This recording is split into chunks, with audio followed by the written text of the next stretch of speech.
mortal snail thing? Had bits. Something about a snail that always follows?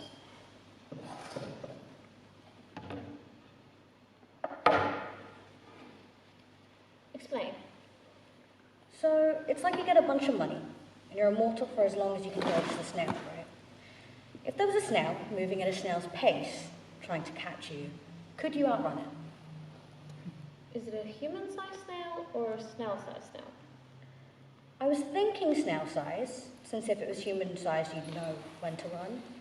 A human-sized snail in the middle of the highway on a rainy late-night drive, leaving iridescent boogers in the basin of your sink. Like, imagine the reach of a human-sized snail, if the snail had hands to grab you. I guess a highway snail doesn't need hands if you're already paralysed by the thought of it. Not like ours. Something soft, slick, boneless maybe. Fingers that aren't really fingers, just extensions. You know, some countries refer to your fingers as your toes. What if you had to replace all your fingers with toes? I think I'd prefer fingers on my feet. You get a better grip on stuff. And you could do like weird tricks or make it easier to balance on pebble beaches. What if you had to keep your feet or toes in water for a whole year? How would that work? Would you need to bag a foot? What are the rules? Could you change the water? You'd need to put your foot in another bag of water before swapping out the original. If you're suddenly bagging your foot, you'd need to accommodate the additional foot volume. You could buy 2 sets of shoes, one size smaller than the other, to swap out for the dry foot. The large one allowing space for both foot and water. But you'd squelch on every other foot as you walked, like a kid in clown shoes. And every step leaving a little puddle behind, like you're leaking a bit of yourself wherever you go. Would your foot smell? What prize is worth that? Or maybe there'd be no smell, like when you stay in a bath too long, your skin gets all wrinkly, like maceration. The skin layers slipping off in shreds with each change.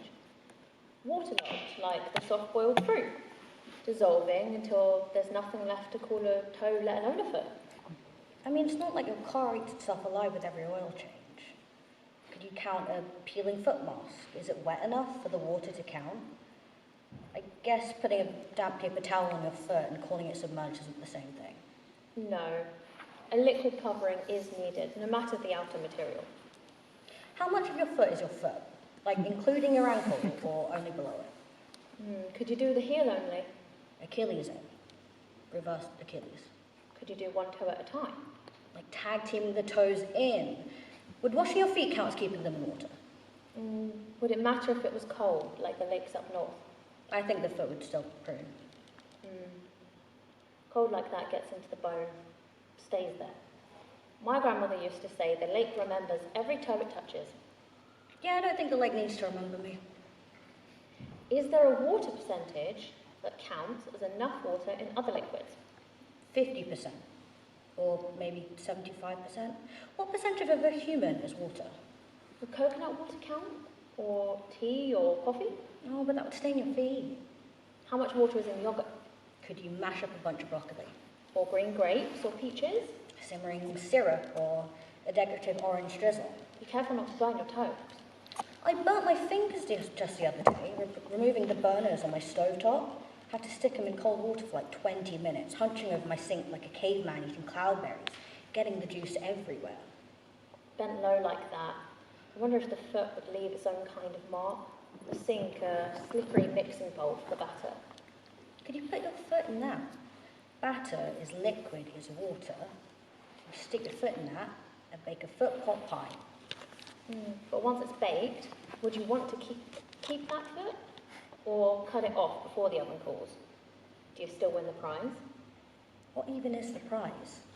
A slow-baked, braised shank, dirt and DNA leaching into the discount kitchenware and scraping at burnt fond to mitigate the salt-cured taste? What would you offer to hold any human's hunger? Time that runs thin? Freedom that fractures furtively. Gifts wrapped in shadows, tempting us to give up pieces of ourselves we never get back. It's forever worth your borrowed flesh and bone, trading blood like poker chips, arcade tickets for its dusty, sticky hand. Who wants to trade a foot? For a foot? Let me hear your offers. Going once, going twice. Who wants our fancy foot? Anyone? What are you willing to offer? A shoe. A shoe for a foot. I feel like we're missing something. A fork? It's a good point. I feel like we're getting closer. Any more offers for the foot? What do you think? Fork or shoe? Toothbrush. Toothbrush. Bank card. Now that's an offer. You don't know how much is in there. It's not great. Yes, but there's such thing as an overdraft. It's a bit like gambling. It is a bit like gambling. Oh, we've got a fork and a spoon now. I think that's getting closer. I think I'd prefer a spoon that you could wash over a toothbrush. No offense.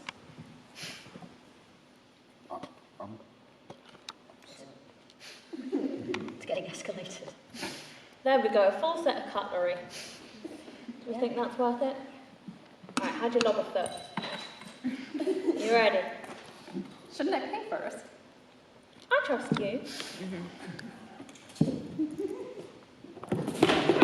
See, that was your bag catching. That reached you. And I lost my carrot.